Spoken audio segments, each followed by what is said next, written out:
de ces candidatures ou de ces parrainages-là, aller chercher un parrainage citoyen qui va créer encore des doublons.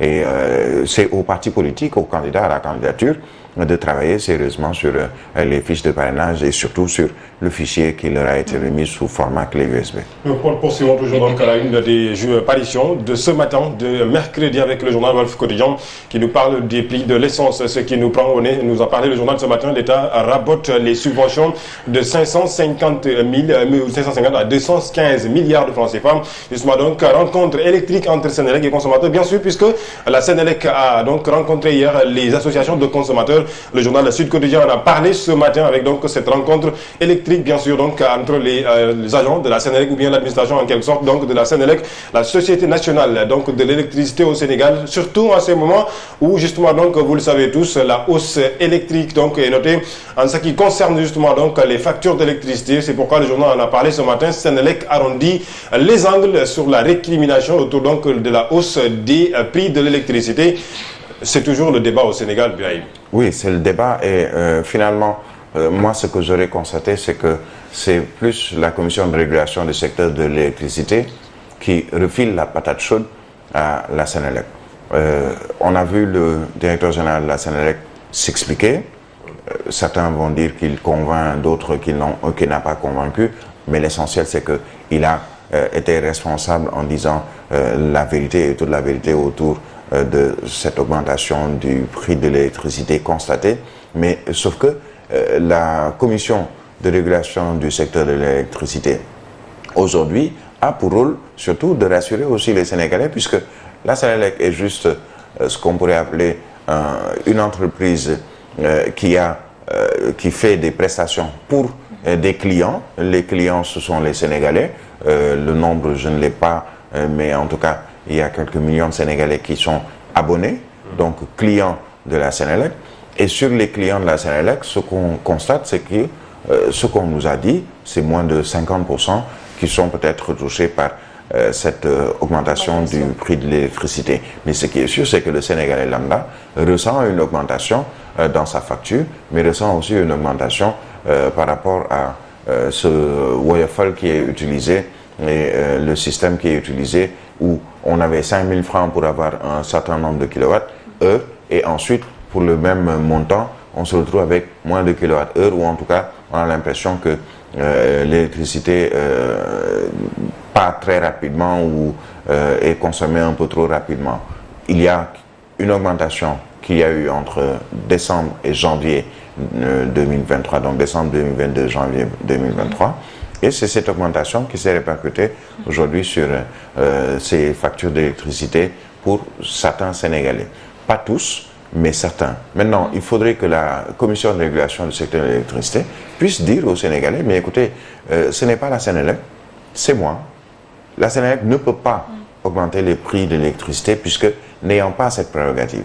C'est une prérogative de la commission de régulation qui fixe le prix ou les tarifs de l'électricité. Comme il y a des structures qui sont là, mises en place pour fixer les prix, par exemple des hydrocarbures, comme l'essence, comme le gasoil. Ce n'est pas aux stations-service de fixer leur prix. Donc pourquoi Birahim, Sénélec est indexé directement? Mais parce que Sénélec est le fournisseur.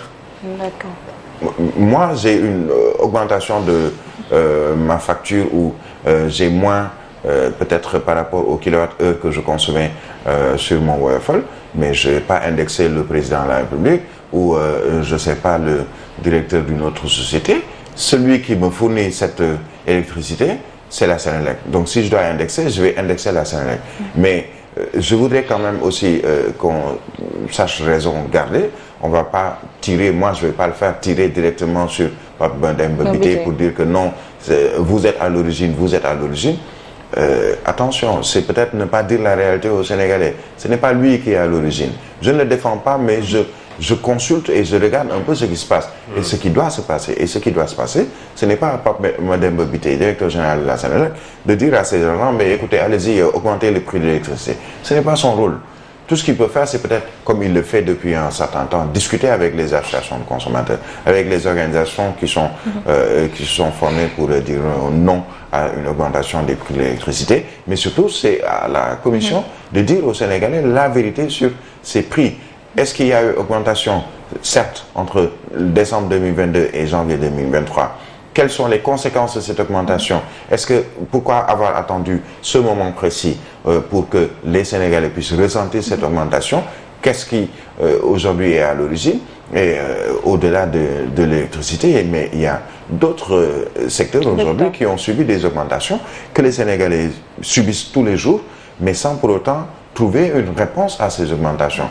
Prenez l'Internet aujourd'hui avec les acteurs ou les services de téléphonie mobile au Sénégal. On a l'impression que pour 2 gigas que l'on pouvait acheter à je ne sais plus combien sur n'importe lequel de ces opérateurs de téléphonie et qui sont également dans l'Internet, maintenant si on pouvait l'utiliser pour le même travail pendant une semaine, ça dure maintenant 24 heures ou 48 heures.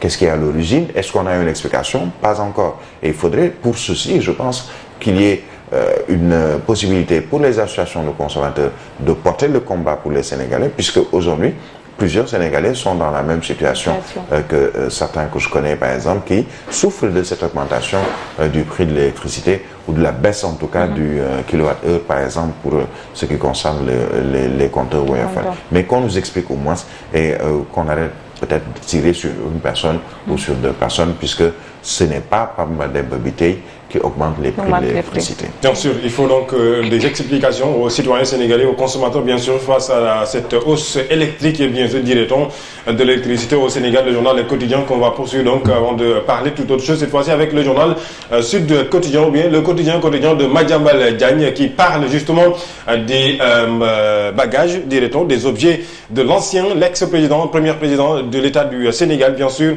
Léopold Sédar Senghor, qui sont sauvés des enchères, médaille d'honneur pour l'État du Sénégal, puisque l'État du Sénégal, donc, sur les 41 objets, a racheté donc ces objets sur une valeur de 160 millions de francs CFA. Les 2 parties s'engagent. Un procès coûteux, a dit le journal ce matin, pour dire donc que les objets de Léopold Sédar Senghor sont enfin sauvés par l'État du Sénégal. L'ancien président du Sénégal, on parle avec le journal Vox Populi, bien entendu, Birahim, qui nous parle d'économie aujourd'hui. Presque beaucoup de journaux en ont fait focus ce matin sur ce qui concerne justement la croissance du Sénégal, l'économie, en tout cas le niveau économique du Sénégal. Vous le voyez avec le journal Vox Populi qui parle de la croissance au Sénégal et toujours une bonne note.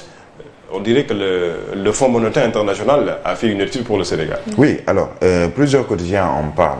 La croissance au Sénégal est toujours bonne, mais elle n'a pas atteint le taux d'avant-pandémie de Covid-19 et les différentes crises. Le FMI qui délivre une bonne note au Sénégal. On nous annonce même quelques 196 milliards de francs CFA du FMI ou en tout cas du Fonds monétaire international pour le Sénégal. D'accord, c'est très bien, c'est très beau, mais on ne mange pas les chiffres. Le Sénégalais lambda qui a une facture d'électricité qui augmente ne mange pas cette croissance-là dont on parle avec les ministres, avec les puristes sur le sujet.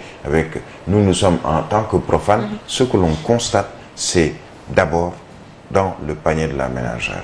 Est-ce que le Sénégalais lambda, le citoyen, qui ne parle pas chiffres, qui ne connaît rien en économie comme moi, est-ce que ce Sénégalais a la possibilité d'avoir son petit déjeuner, son déjeuner et son dîner comme avant? Est-ce que cette croissance dont on parle dans l'économie, est-ce que le Sénégalais lambda le ressent dans son quotidien, le ressent dans sa manière de vivre? C'est là où les dirigeants, à mon avis, pêchent un peu dans leur communication. D'accord, le FMI parle de... On parle de 3% de croissance.